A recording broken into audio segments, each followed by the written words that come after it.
Hi, my name is Brian Krantz. I'm the owner of Inside Passage Yacht Sales and Sargo US, the importer of Sargo boats into the United States. And this is the story of the first 45 Sargo ever in America.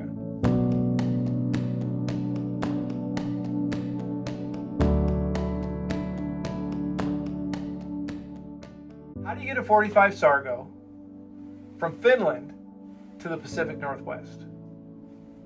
We shipped it to New York. We drove it from New York to Duluth. Then we put it on a truck the rest of the way to the Pacific Northwest. When we knew the boat was coming, I had a desire to introduce as many people as possible to it.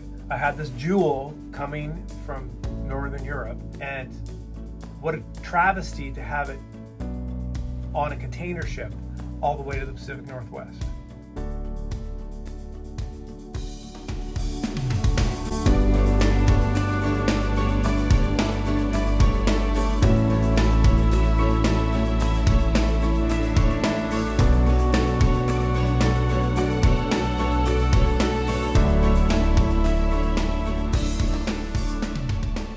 Upper Great Loop is a trail that many boaters follow. There's a lot of the Erie Canal that's shallow, it's narrow, there's not that much there, but still the opportunity to participate was poignant.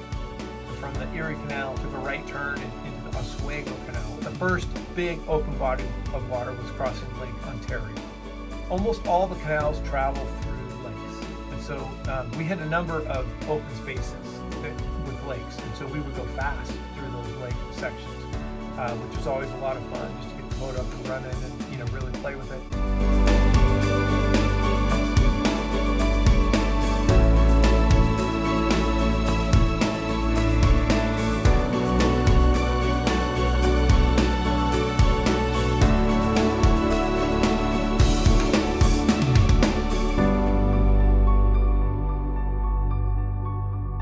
We were going to depart from the loop into Lake Superior.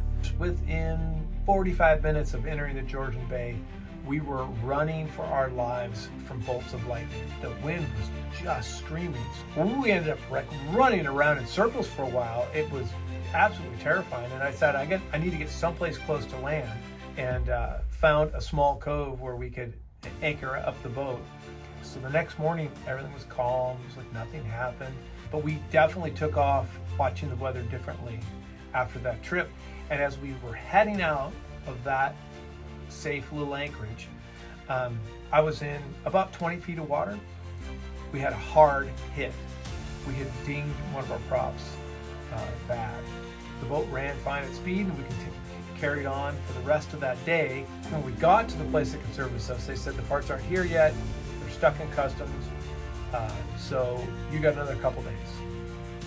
It slowed us down, and we were able to visit some amazing places that I would never take back.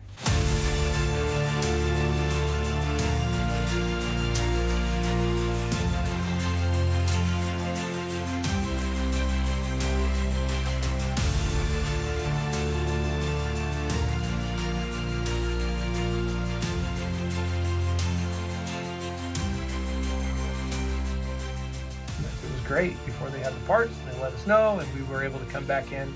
Our goal was to be in Sault Ste. Marie the next day, and headed up what they call the North Channel.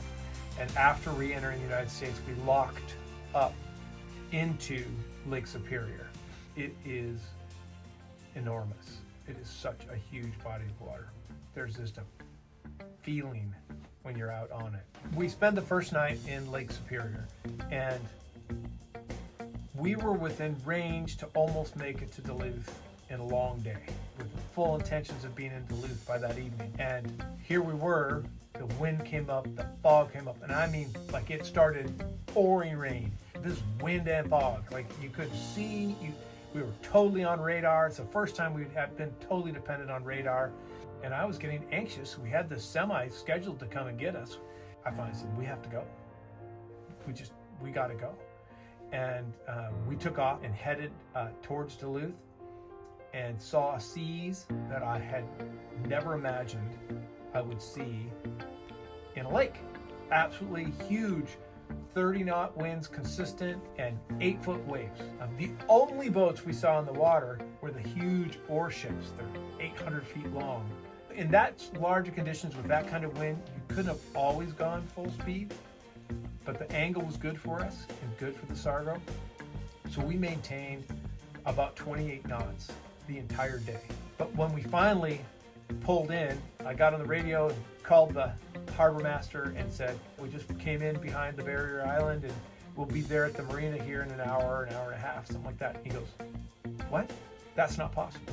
And you could tell he didn't actually believe we were there. He was like assuming we were lost somewhere.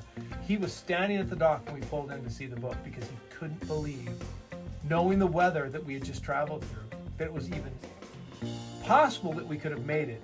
And he was absolutely astounded. He went through the whole boat looking at, I mean, he was absolutely astounded with the boat. You could tell it was twice the boat that I thought it was going to be. Spectacular for cruising.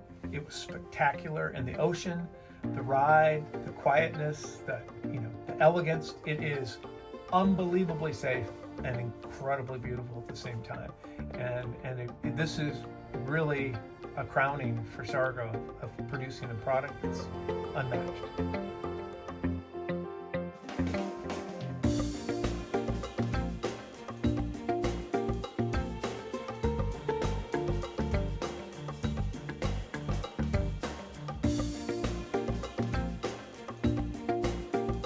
If you're interested to verify all the things I tell you about the Sargo 45, look at the specs in the next couple of pages.